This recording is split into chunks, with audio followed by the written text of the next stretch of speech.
Now, I was told to be brief with my introduction of Dr. LeMaistre's this morning, but I will tell you right now that is just impossible.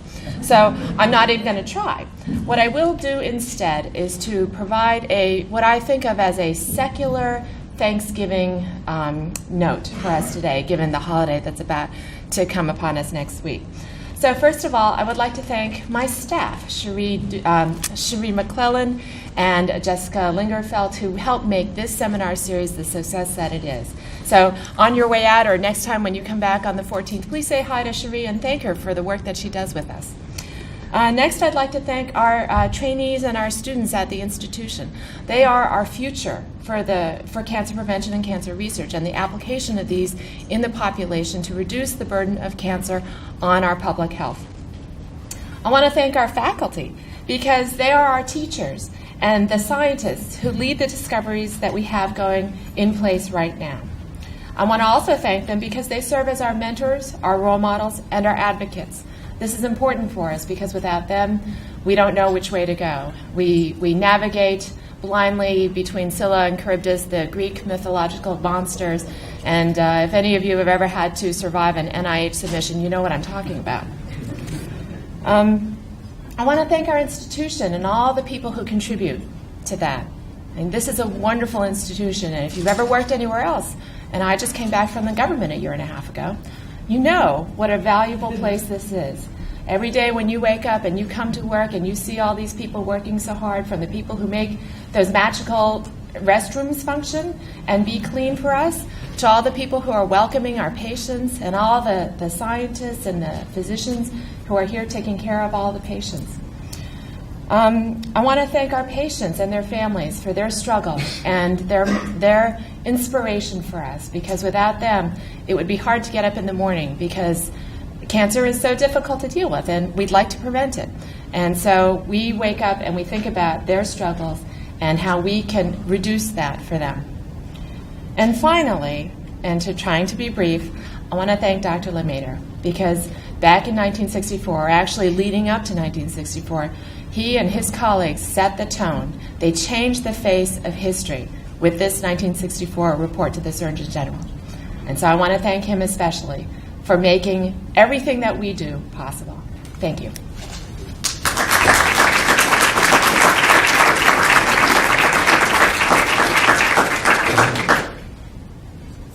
And I think there's one more thank you we ought to give, and that is Dr. Shine Chang, who works very hard. Thank you.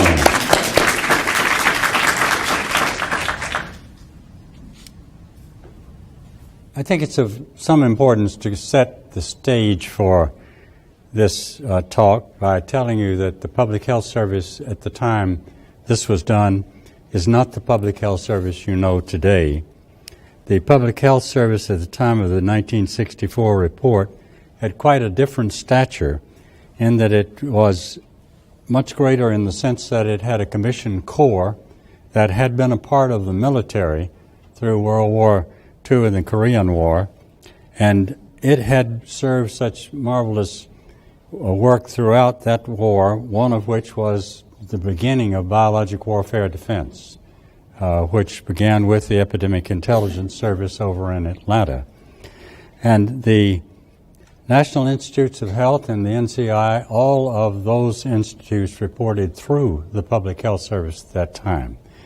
Whether as a consequence of the 64 report or whether it had nothing to do with it, it has changed a great deal in terms of its role in today's world.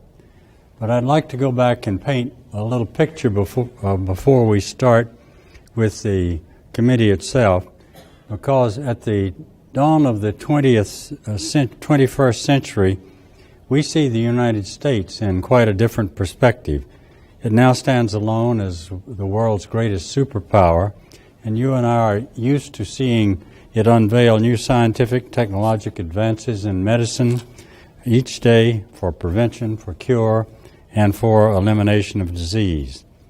But in stark contrast to that, when we look at the subject that we're talking about today, this country is still mired in quicksand of a medical disaster it largely created for itself. That tobacco-induced medical disaster, although it is somewhat lessened in this country at the present time, continues to rage unabated worldwide, which should be of major concern to everyone here. During the 19th century, chewing of tobacco began in the United States and became the dominant tobacco use in the 20th century, along with pipe smoking. Cigarettes were largely unknown in the United States until the 1860s, when rolling one's own cigarette became a fad in the Southwest. Cigarette popularity began to increase after 1910 and reached its height in the 1950s. At the beginning of the 20th century, about 1910, Americans developed mass manufacturing and mass distribution of cigarettes, and the tragic epidemic of cigarette-caused cancer, heart disease, and emphysema was launched. The epidemic spread rapidly and it was aided by the free distribution of cigarettes in World War I, World War II, and the Korean conflict, and was aided, of course, by the addicting quality of nicotine. But by the middle of the 20th century, this disastrous increase in tobacco-caused disease forced numerous reevaluations of the problem by a number of different professional and voluntary agencies, including the Royal College of Physicians of London and several by the United States Public Health Service itself. The pressure really did not begin to develop, however, in this country until the early 1960s, when the United States government suddenly found that it needed clarification of its position on the controversy, and it reached its peak primarily because of the 1962 Royal College of Physicians of London report. The impact of this report, although not great in Great Britain, could not be contained to Great Britain, and it was to have a lasting effect upon the course of events in the United States. Let's now focus on the actual events that led to the creation of the Advisory Committee to the Surgeon General on Smoking and Health. Without question, the Advisory Committee was born amidst controversy. In the United States, the tobacco companies repeatedly brushed aside all scientific evidence as, quote, mere statistical association that provided no evidence of causation, close quote. This cavalier response was to be their sole mantra in defense. Their propaganda wasn't very effective, so much so that many others in this country did not wish to have a new study. You might wonder why, but we need to look at the setting then, and we see that in 1962, most American men used tobacco in some form, approximately 78%. Second, there was no clarion call for a study, as only about one-third of Americans were at all concerned about, about smoking causing lung cancer, and about 60% were not. The Food and Drug Administration determined that cigarettes did not qualify as hazardous under their new Hazardous Substances Act. But most of all, an adversarial Congress, addicted to cigarette tax revenue and heavily influenced by the personal financial largesse of the tobacco lobby, and a less than enthusiastic executive branch, were not anxious to confront the issue. The White House, early in the Kennedy administration, with high priority items like the Cuban Missile Crisis, the civil rights issues, and tax cuts, did not want to lose the support of Southern congressmen by embracing the tobacco controversy. However, the outcry for clarification of the role of tobacco in causation of chronic diseases would not be totally silent. The presidents of the American Cancer Society, American Heart Association, National Tuberculosis Association, and the American Public Health Association wrote to President John F. Kennedy on June 1, 1961, requesting that he appoint a presidential commission to evaluate the health consequences of tobacco.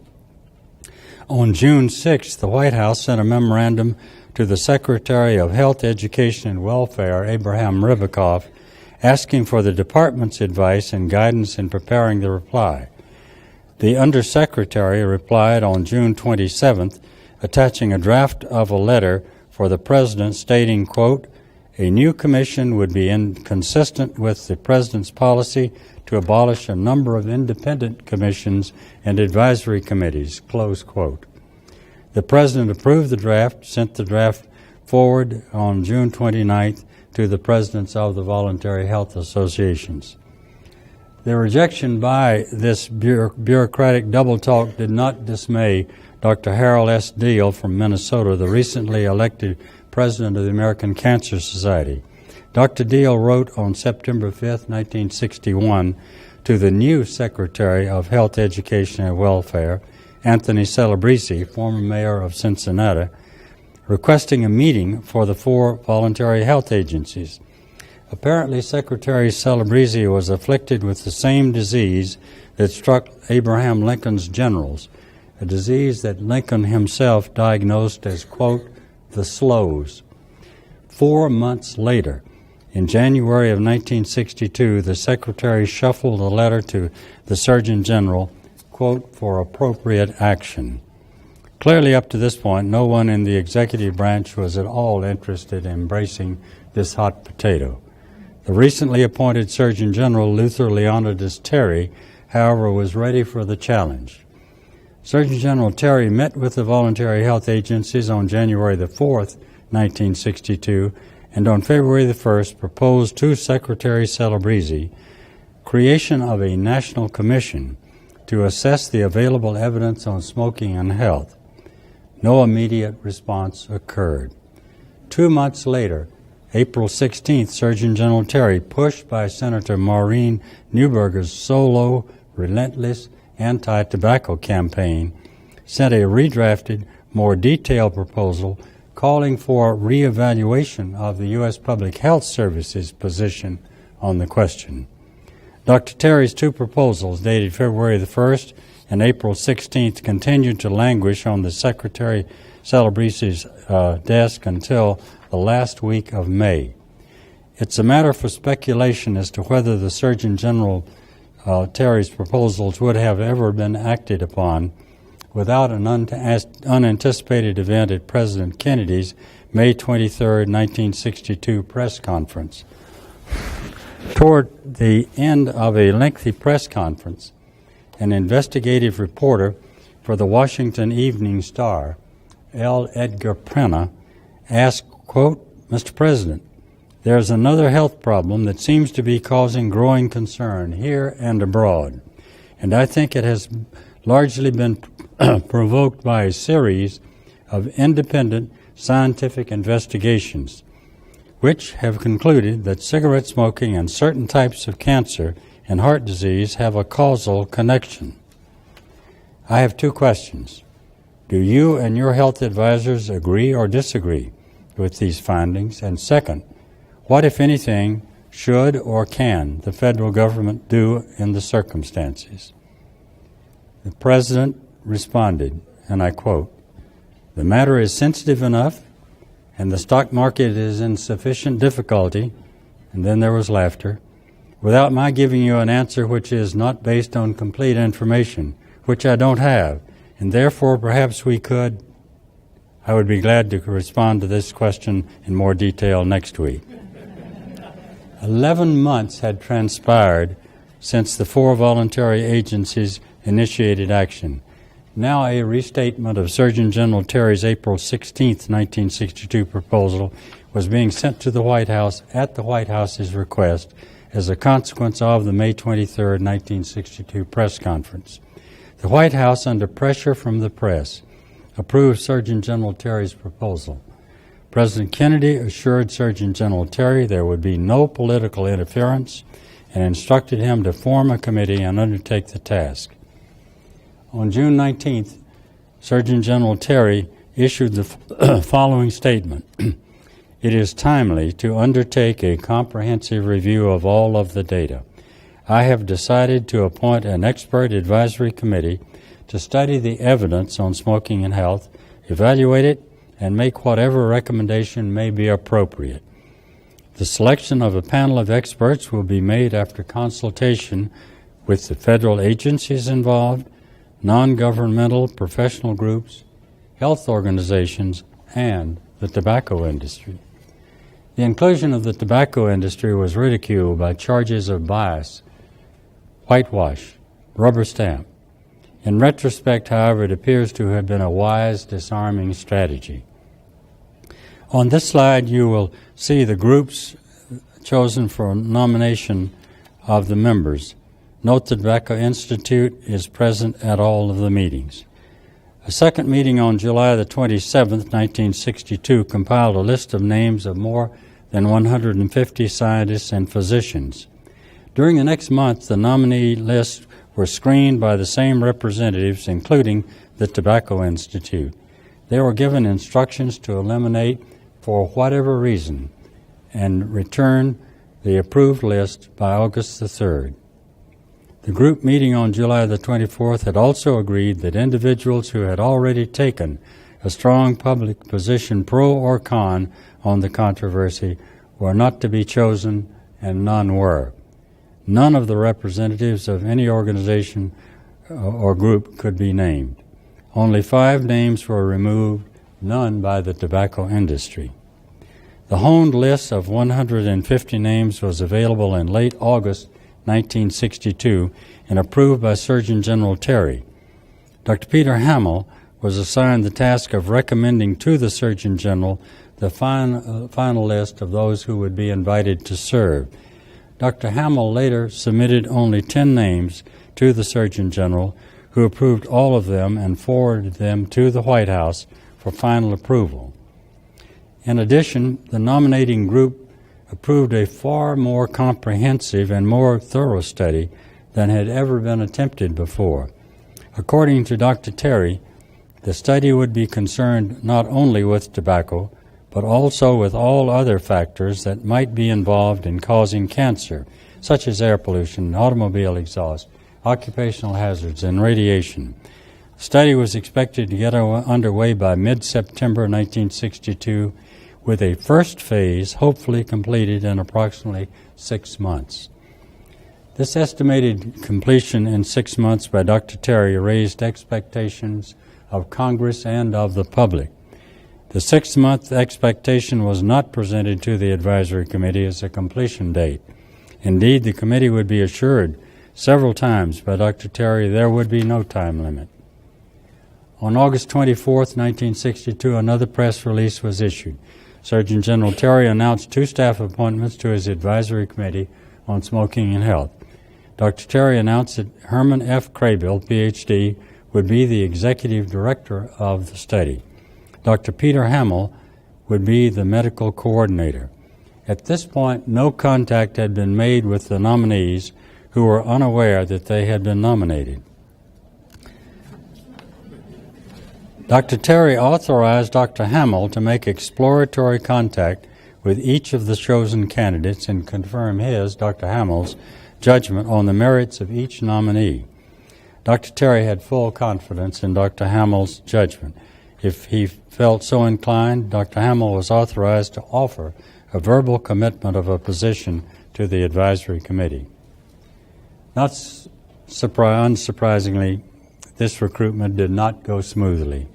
Although the nominees had not been aware they were being considered, they were acutely aware of the controversial nature of the topic to be studied. First, they knew that the recent studies in the United States and Great Britain had failed to produce conclusions sufficient to settle the controversy. Second, some had had bad experiences with government studies. Third, the scientific evidence available was far from perfect, and gaps in information could be anticipated. Much of the evidence scattered in different disciplines had never been correlated, so the work would not be easy. Fourth, the judgments that would be necessary on the strength of the causal association from diverse categorical areas, including evidence from experimental, epidemiological, clinical, and pathological data, would be difficult. Fifth, the invitation to serve while maintaining their full-time academic appointments was considered unrealistic, as all were carrying full academic loads. Sixth, perhaps the most difficult hurdle would be to establish creditable new criteria for causal significance of the associations found among the several categories of evidence. All of the nominees realized that without creation of new operational standards for causation, conclusions by a new committee would not likely stop the controversy. Many excellent studies in the United States and Great Britain had produced clear, concise answers to the relevant role of tobacco in the causation of human disease, but the controversy had continued. So there was little reason to expect that the results from yet another study using past criteria for causation would be persuasive. The nominees selected for the committee from the date of invitation to join for weeks before the first meeting had frequent in-depth meetings with Dr. Hamill at their academic home base. Convinced he had the right 10 men, he vigorously pursued their acceptance. The 10 selected are pictured with Dr. Guthrie standing by me on the far right of the second row. And I think you can see Dr. Guthrie here. He becomes very important in this study as he took over and saw to the publication of the study, as Dr. Hamill had to go on medical leave toward the end of the study, and at the time of this picture was on medical leave. Dr. Hamill's strategy with the 10 members, however, worked surprisingly well. He obtained agreement upon the general area of study, albeit after considerable give and take.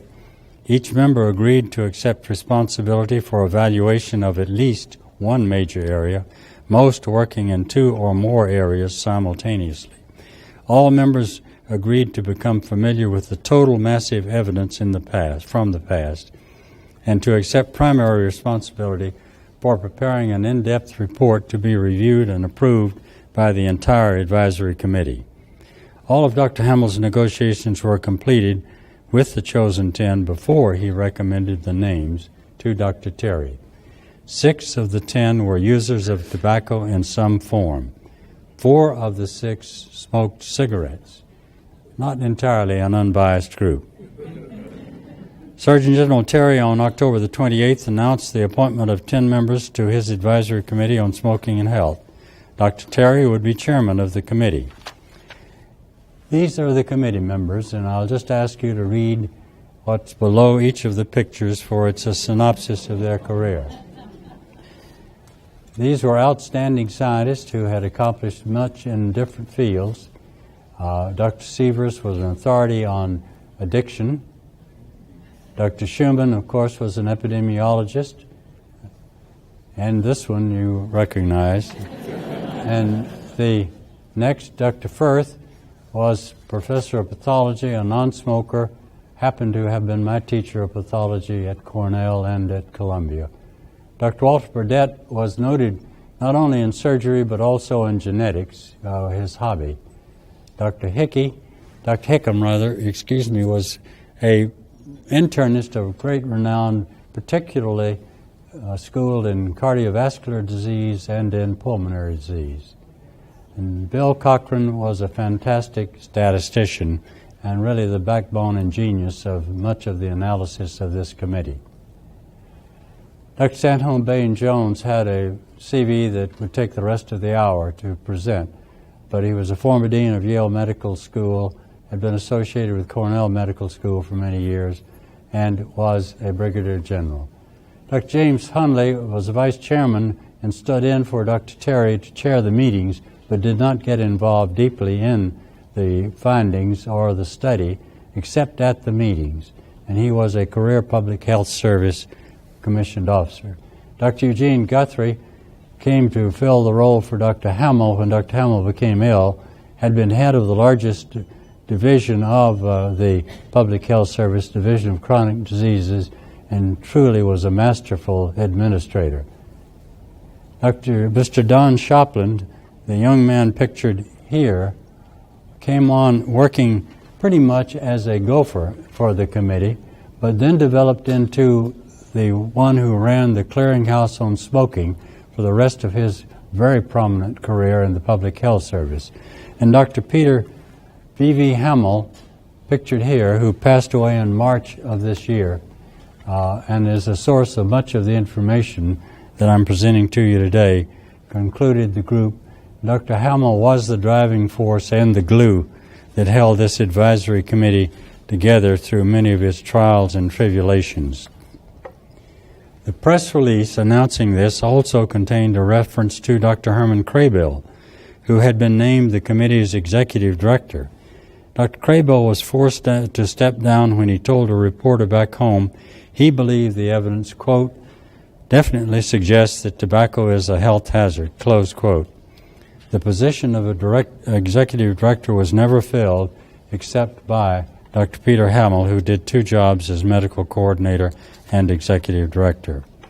It should also be noted that Surgeon General Terry again stated, for the second time, his expectation that the review would be completed by the summer of 1963. Unfortunately, by this time, his expectation was seized upon as a promise by many, and this became a statement that would haunt Dr. Terry in May 1963 and perhaps was responsible for the pressure on the Public Health Service for an early completion. It's worthy of note that Dr. Hamill, in his oral history for the Kennedy Library, stated that there were difficulties in getting the 10 members of the committee to accept the offer. He said, quote, none of them were looking for a job like this. They were all overcommitted as it was. They had all served on lots of committees in the past. Quite a number of them had initially turned it down. I was able to sell them when I told them the point was that the Surgeon General had offered almost unconditional support. I was able to get across the Surgeon General's absolute promise that this was really something different. Serving the committee was a difficult role for Dr. Terry at times. For here's an example. He sensed the uncertainty of this committee about the commitments that were being made. But after they accepted, Dr. Terry backed up his commitments to Dr. Hamill and to the committee. At the first meeting, extensively. At the second meeting in November 1960, the first meeting in November 1962, and at the second meeting in January 1963, and again in the third meeting, March 1963. He repeatedly said in one form or another, quote, no one, absolutely no one will dictate to this committee, certainly not as for how to proceed with the study, how long it takes, or any of its conclusions. It determines its own mode of operation. Unfortunately for Dr. Terry, his boss, Secretary Celebrezzi, had foot and mouth disease and announced at the press club, of all places, his opposition to the government telling its citizens not to smoke. Secretary Celebrezzi stated he did not consider it, quote, the proper role of the federal government to tell its citizens to stop smoking. His remarks made front-page news. In an attempt to reassure his wavering committee, Dr. Terry sent a lengthy letter from Secretary Celebrezzi explaining his statement and concluding with, and I quote, should the Surgeon General find that smoking is injurious to health, this information would be rapidly communicated to all segments of the population, close quote. The advisory committee was not impressed with Secretary Celebrezzi's letter because it did not endorse the study, and there is no record that Secretary Celebrezzi had ever approved the study. The first three meetings of the advisory committee in November of 1962, January of 1963, and March of 1963 were very productive. A partial review of the massive literature, over 7,000 of the reports of the 11,000 reports total, had been largely completed, and over one half of the consultants' reports had been submitted, although not yet in final form. The subcommittees of the advisory committee, through which most of the work was done, had submitted at least a preliminary report. The upcoming fourth meeting on May 3rd and 4th was anticipated to be a critical focus for the process of carcinogenesis and the final unraveling of the process by which cancer of the lung occurred. The first day of the meeting was disappointing, as the evidence presented on carcinogenicity and bioassay, including all of the evidence from the tobacco industry sources, had little pertinence to carcinogenicity in man. There were 9 volumes of evidence presented by the tobacco company, none of which were considered relevant to the question. Opening the second day, May 4th, 1963, Dr. Hundley spoke to the need to expedite the work of the committee in order to have the report finished promptly.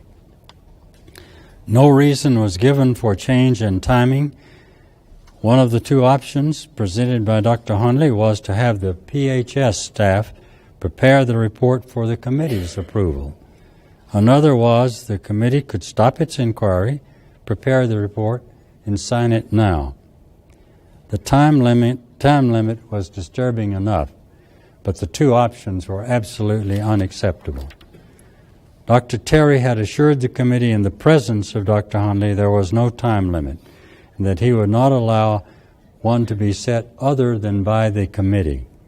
To say the least, the new message by that Dr. Hundley delivered without reference to Dr. Terry's previous assurances got the committee's undivided attention. Dr. Hundley's commitments were interpreted by the committee to say, quote, "Gentlemen, if you can't do the job, we'll do the job now, we the Public Health Service." The committee was stunned by Dr. Hundley's comments and demanded an immediate executive session without Dr. Hundley, Dr. Hamill, or the staff present to discuss the dramatic change.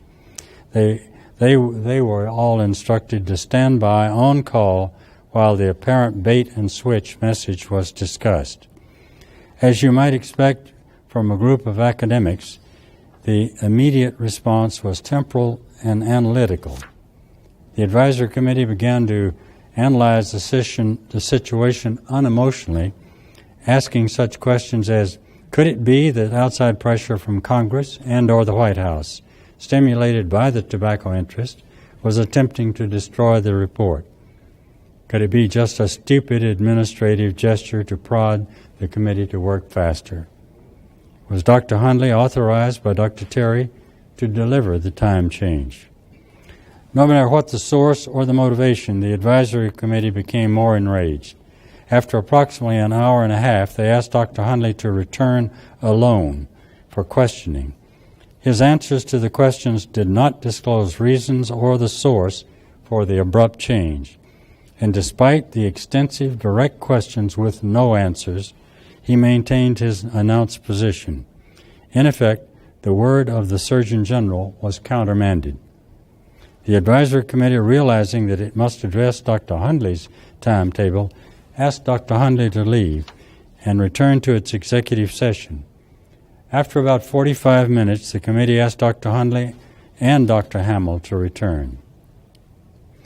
The committee was firm in its response. Dr. Hundley was told that the unanimous position of the advisory committee was that the Public Health Service would not be allowed to use their names in a report they did not write and approve, not only every conclusion, but every word.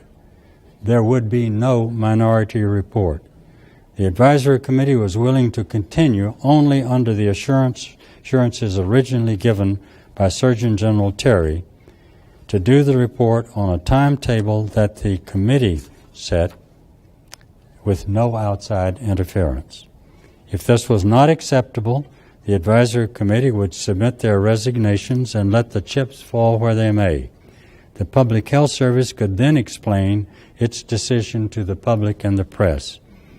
In effect, the advisory committee placed the decision in the hands of the Public Health Service. If the advisory committee was to continue, the advisory committee would be in control of the content and the timing of the report. The advisory committee forced the Public Health Service to choose the only course open to them. The committee would continue under the mandates and assurances given to them by Surgeon General Terry. The stance taken by the advisory committee during the executive session reflected the iron will of the advisory committee to conduct and control its own study from this date forward. 3 decades later, Dr. Hamill speculated in an oral history for the John F. Kennedy Library as to where the pressure came to cause Dr. Hundley's statement. His candidates were the politically powerful tobacco companies mediating their influence through the White House or the Senate or the Democratic National Committee, hoping to get the anticipated nationwide impact of the report out of the way before the next general election. Combining the experiences of the advisory committee and the views of Dr. Hamill, it's reasonable to assume a political urgency prompted the pressure to speed up the study. The pressure was brought upon the Surgeon General, who had stated repeatedly in public that the first page might be completed by midsummer of 1963. It's my personal view that Assistant Surgeon General Hundley, realizing his boss was caught between public statements and his commitments to the advisory committee, may have intervened in an attempt to get the committee to commit to an early date for release of the report. But even with the best of intentions, Dr. Hundley, an outstanding military-style administrator, misjudged the independence of the academic minds that he was addressing. The committee had indeed accomplished much of the review by the May meeting, but had not yet addressed the criteria for causation, the histopathological sequence caused by smoking that led to lung cancer in man, the key 7 prospective studies on relation in man of smoking and lung cancer, all vital to the credibility of the report. The advisory committee could not, under any circumstances, agree to stop and publish an unfinished study. Whatever the source or whatever the purpose of Dr. Handley's new timetable, its goals failed, and the advisory committee was bonded in fierce independence and integrity, whether their conclusions be right or wrong. By August 2006, Dr. Hamill's views had mellowed about the May 1963 meeting. He, however, did describe it as, and I quote Dr. Hamill, "Betrayal at the May meeting. Betrayal is the only appropriate word. I was betrayed, but I felt the entire burden that you guys, the committee, were betrayed. From the solemn promises, the covenant given to you by the Surgeon General in exchange for accepting the responsibility for the study." Close quote. It's understandable that Dr. Hamill felt betrayed because he delivered the absolute commitment of the Surgeon General that led the members to join the advisory committee. Nonetheless, the approach by the Public Health Service was poorly handled and destroyed the trust between the committee and the Public Health Service that had been so carefully nurtured over the first 8 months. No longer would a partnership be tolerated, for the committee now realized further attempts at compromise might result sooner or later. From this low point in May, the advisory committee had one of its most important cornerstones in place within a month. As stated earlier, it was patently clear the advisory committee would have to find a new approach to the evaluation of existing scientific evidence if its conclusions were to be creditable. The creation of new criteria for scientific proof of causation was absolutely necessary for underpinning the conclusions. There was no alternative. Creditable criteria for scientific proof of causation must be created anew, or the report would fail.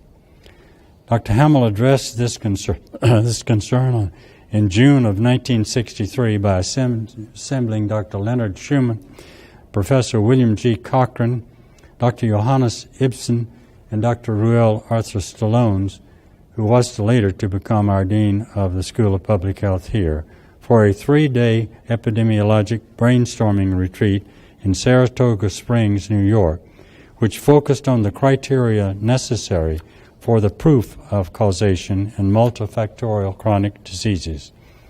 On the 3rd day, after 2 productive days of debate, at the last dinner meeting, Dr. Hamill relates, quote, "Stoney Stallones took out his pack of Lucky Strikes, pushed the cigarettes aside, and with his left hand scratched down 4 criteria on the inner wrapper of the cigarette package and said, 'Isn't this what we've been talking about?'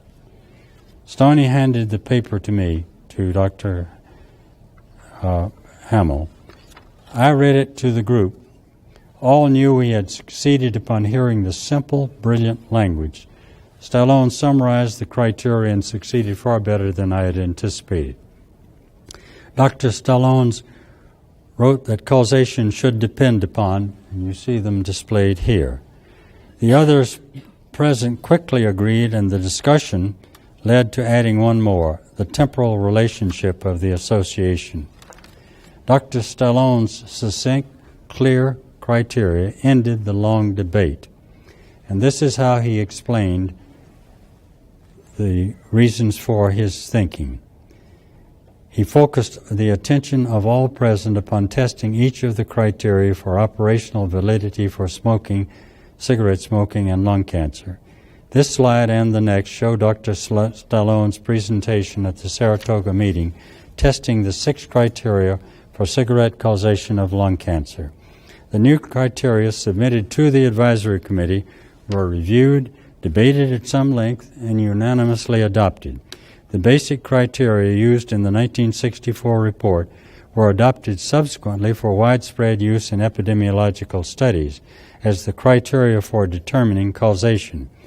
Perhaps the greatest praise came for the criteria from a Philip Morris insider. He found the report well organized and substantive and was particularly struck, quote, by how the committee devised those criteria for attribution of causation to a statistical association. It was very clear. It lent force and authority to what might have been a readily attackable conclusion. They made it very hard to challenge. 3 decades later, Dr. Hamill stated, and I quote, "It revolutionized the field of epidemiology at the time. It was paradigmatic change. Sir Austin Bradford Hill borrowed our criteria and smoothed them over 1 year later in 1965 for a major address in England.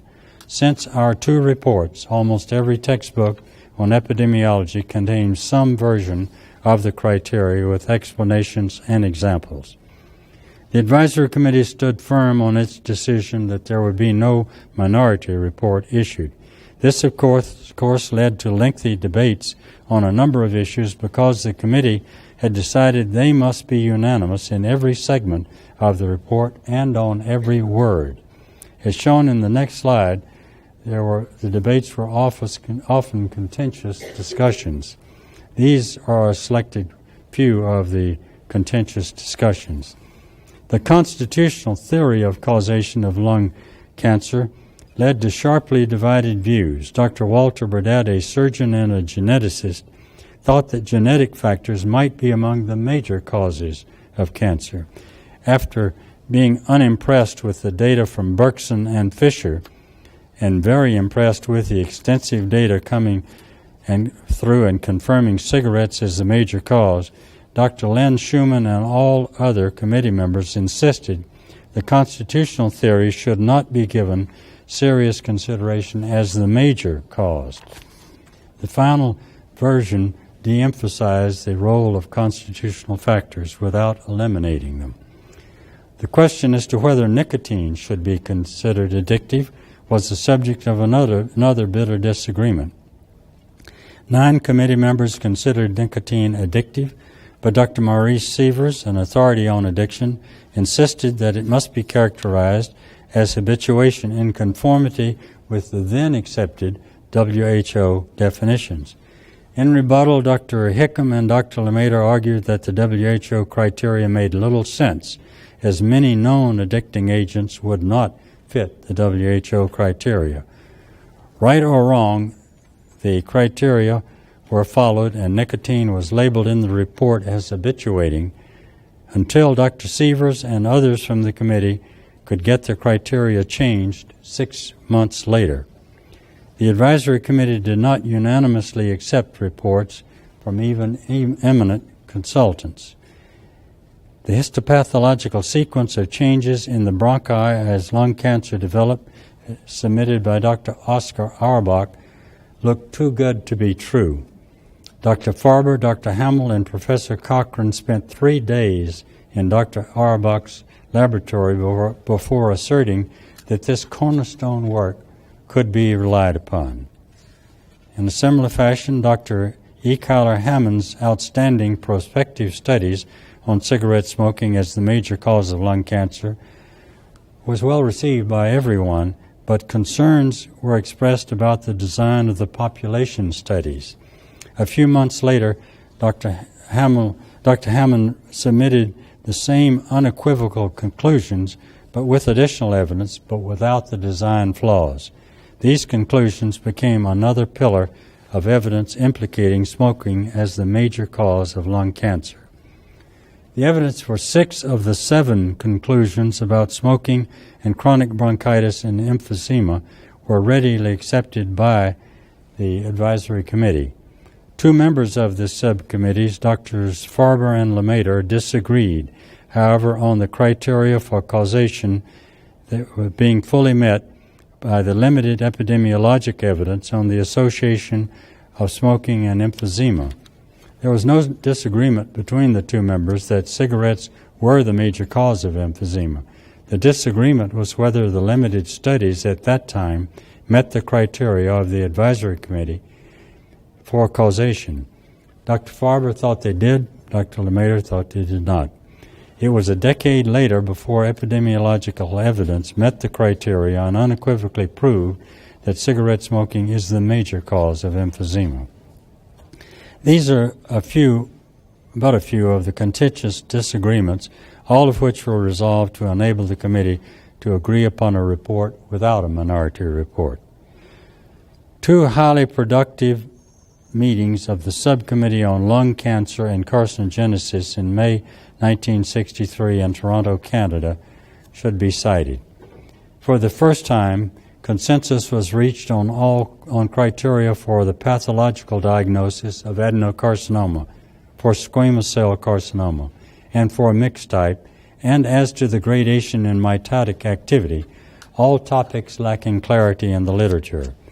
Much confusion still centered about the early stages of carcinogenesis and the meaning of the terms metaplasia, precancerous, carcinoma in situ, and so forth. The second meeting in May focused on tobacco and lung cancer and the histopathological sequence of carcinogenesis. Chaired by Dr. Walter Burdett and with Drs. Farber, Firth, and Hamill present, the 2-day meeting was attended by 9 carefully selected experts on carcinogenesis, including Dr. Oscar Auerbach. The report from this subcommittee meeting to the advisory committee was extremely valuable, undergirding the indictment of cigarettes as the major cause of lung cancer. The progression of histopathological changes produced in man by cigarette smoking had been validated. The conclusions from this meeting enable such statements as, when the evidence from the clinical, epidemiological, histological, and pathological disciplines was finally correlated, the advisory committee was unanimous in its conclusion that cigarette smoking is causally related to lung cancer in men. The magnitude of the effect of cigarette smoking far outweighs all other factors. From a historical standpoint, the second Toronto meeting produced the strongest histopathological evidence linking cigarette smoking to lung cancer in man. The following month, another subcommittee of the advisory committee achieved yet another milestone. One last major hurdle remained. Professor William Cochran and Dr. Leonard Schumann had been working diligently on the 7 prospective epidemiologic studies related to cigarette smoking and occurrence of disease. At the July 1963 Advisory Committee meeting, they made their final report. The combined reports from these 7 massive studies demonstrated a high mortality ratio for cigarette smokers in cancer of the lung and bronchi, cancer of the larynx and oral cancer, and cancer of the esophagus, and for emphysema. In all 7 studies, coronary artery disease was the chief contributor to the excess deaths among smokers. The advisory committee unanimously endorsed the thorough analysis of the prospective studies. The final cornerstone of evidence had been laid with unequivocal evidence now in place from clinical, pathological, experimental, and epidemiological data. The work of the advisory committee had culminated in a fundamental understanding of the relation of smoking to health. General agreement had been reached on the major issues: cancer, chronic bronchitis, and emphysema, and cardiovascular disease. The remaining meetings of the Advisory Committee in October and November 1963 were devoted to final agreement on every word in the draft. The November 1963 meeting had been scheduled for the committee to approve the text before the final meeting. The dates chosen were the last weeks in November, the latest deadline allowed for printing by the end of the year. I was at Parkland Hospital on that fateful day when President Kennedy, who had authorized our study, was assassinated. Mrs. Kennedy was asked whether she wished us to proceed or delay, and she said we should proceed with our scheduled meetings in November, as the President was very interested in having the study released as soon as possible. The November meeting was held in Bethesda, and the final wording approved, adjourning only during the funeral procession down Pennsylvania Avenue. Dr. Guthrie delivered the manuscript to the U.S. Government Printing Office as a top-secret document. Dr. Guthrie was told this was the first civilian document ever printed under top-secret security. The report was scheduled for release on January the 11th, 1964, at the State Department on a Saturday, when the stock market would be closed. The report was delivered in an armored truck at 7 a.m. to the State Department auditorium. A single copy for President Johnson was delivered to the White House at the same hour. Each committee member was assigned a numbered seat on the stage, as was Surgeon General Terry and his staff. Ironically, the West Auditorium of the State Department is the same location which President Kennedy's May 23, 1962 press conference was held. At 8:30 in the morning, in a separate locked room, the press and the media received a numbered copy of the report and were given 90 minutes for review. They had been instructed they would not have telephone access or be allowed to leave until the press conference concluded. That may be one of the more amazing things that happened. Surgeon General Terry commented on the preparation of the report. I want to express our gratitude to the distinguished members of the committee for unstinted devotion with which they applied their scientific skills to the preparation of this report. This has provided us with the most comprehensive compilation and analysis ever undertaken on the relationship of smoking and health. At the time I requested this group of 10 eminent scientists to undertake this evaluation, neither they nor I fully appreciated the immensity of the task on which they would be embarked, nor did any of us realize the demands on time and effort that would be exacted by the evaluation. To them, to the many consultants who assisted, to the committee staff, we are measurably dedicated. Dr. Terry, after introductions of the committee and staff, summarized the major reports of conclusions. Quote, out of its long and exhaustive deliberations, the committee has reached the overall judgment that cigarette smoking is a health hazard of sufficient importance to the United States to warrant remedial action. There was some stirring and some murmuring in the audience, possibly because of the breadth of the indictment. Dr. Terry concluded, this overall judgment was supported by many converging lines of evidence, as well as by data indicating that cigarette smoking is related to higher death rates in a number of disease categories. In view of the continuing and mounting evidence from many sources, it is the judgment of the committee that cigarette smoking contributes substantially to the mortality from certain specific diseases and to the overall mortality death rate. Sensing the audience was anxious to raise questions, Dr. Terry called for questions. The first question asked was if the report, quote, constitutes the official thinking of the Public Health Service belief as regards to smoking and health. Dr. Terry replied, quote, no, this is the report of the committee to the Public Health Service, close quote. He judged the report an excellent report, but until his staff could review it and he had had the opportunity to affirm it, it would not be the official position. Indeed, only the advisory committee, Dr. Guthrie, and the staff required to format the copy for printing had seen the report prior to release in order to maintain security of these findings. Numerous questions were asked of the advisory committee members and about the report's findings. The press conference ended after about an hour. Doors were unlocked and the news reporters ran for the telephones to break their stories.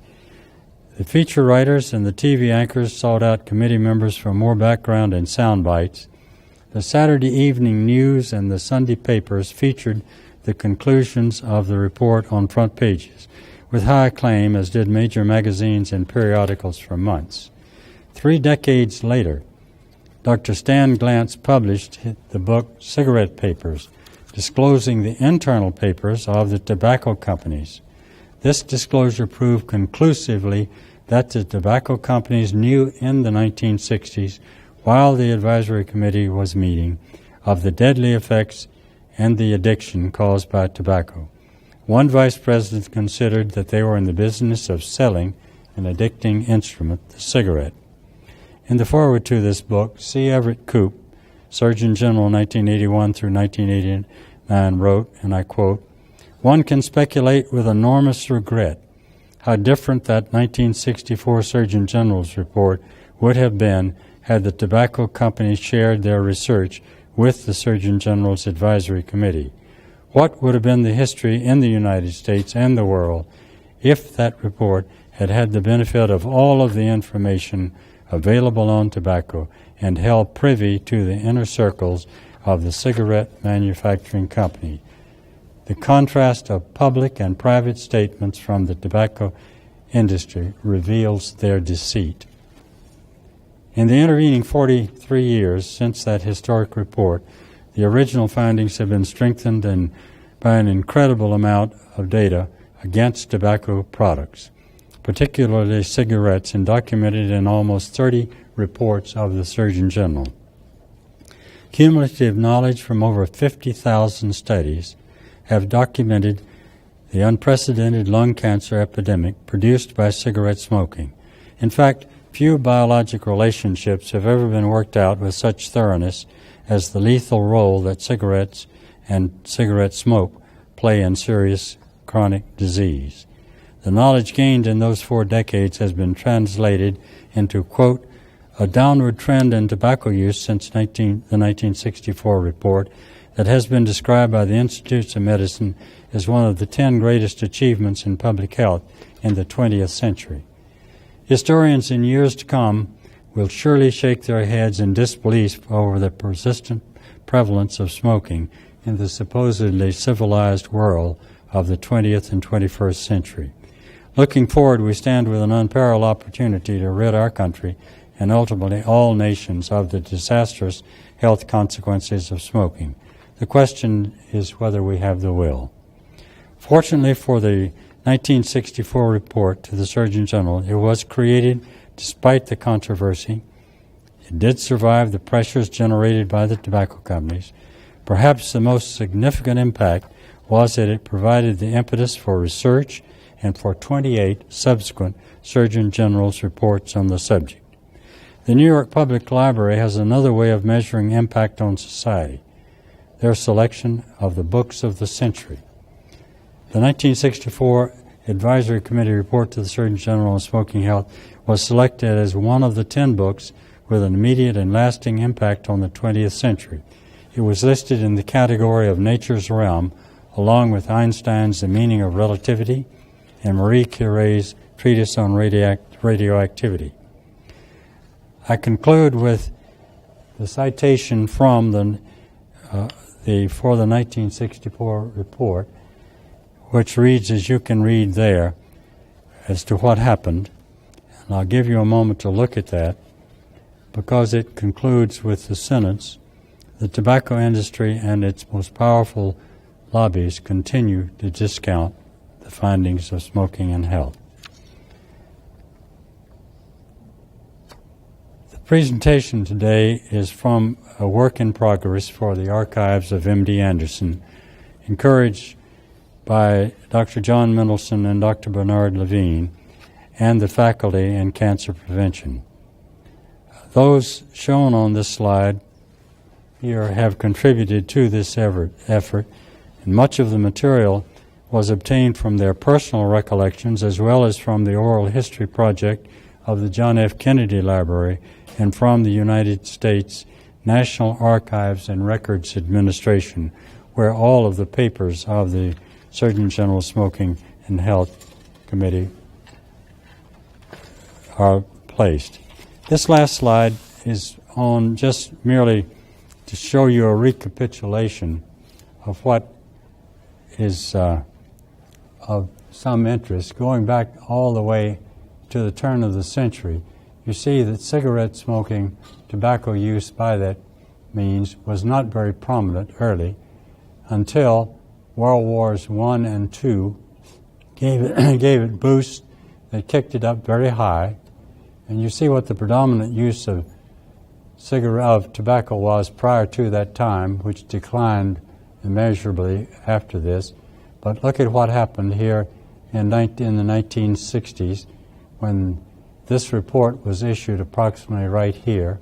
There was already concern present, but this steady decline brings it down now to a level which it has plateaued, unfortunately, and now will require a new approach to eradicate smoking completely from our presence. I think that we have experienced something in this epidemic that is quite unusual and still rages around the world, but fortunately is on the decline in this country, or at least was on the decline in this country until the plateau was reached at about the 20% level, which is roughly the same level as which young people are still taking up the habit. Thank you very much for your attention.